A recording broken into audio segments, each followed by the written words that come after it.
నెల్లూరు జిల్లాతో పాటు పలు జిల్లాలో దొంగతనాలకు పాల్పడుతున్న సూర్యనారాయణను పోలీసులు అరెస్ట్ చేశారు. నెల్లూరు నగరంతో పాటు సూలూరుపేట, కావలి పట్టణాల్లో సూర్యనారాయణ దొంగతనాలకు పాల్పడ్డాడు. నిందితుడు సూర్యనారాయణ నుంచి 3 ల్యాప్టాప్లు, 3 బైక్లు, 1 సిలిండర్ను పోలీసులు స్వాధీనం చేసుకున్నారు. వాటి విలువ సుమారు 3,50,000 రూపాయలు ఉంటుందని నెల్లూరు రూరల్ సీఐ వేణు తెలిపారు.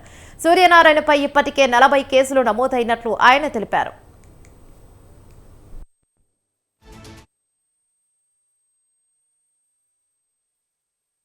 మాకు నిన్న రాబడిన సమాచారం మేరకు నిన్న ఈ అయ్యప్పగూడి సెంటర్లో వేదాయపాలెం దగ్గర ఇతన్ని రావు సూర్యనారాయణ అనే ముద్దాయిని మేము అదుపులో తీసుకోవడం జరిగింది. అతను విచారించగా నెల్లూరు రూరల్ పోలీస్ స్టేషన్ పరిధిలో 2 బైకులు, వన్ టౌన్ పోలీస్ స్టేషన్ పరిధిలో 1 బైకు, అదేవిధంగా సూళ్ళూరుపేటలో ల్యాప్టాప్, మొబైల్ ఫోన్స్, కావాలి 2 టౌన్ పరిధిలో 2 ల్యాప్టాప్లు దొంగతనం చేయడం జరిగింది.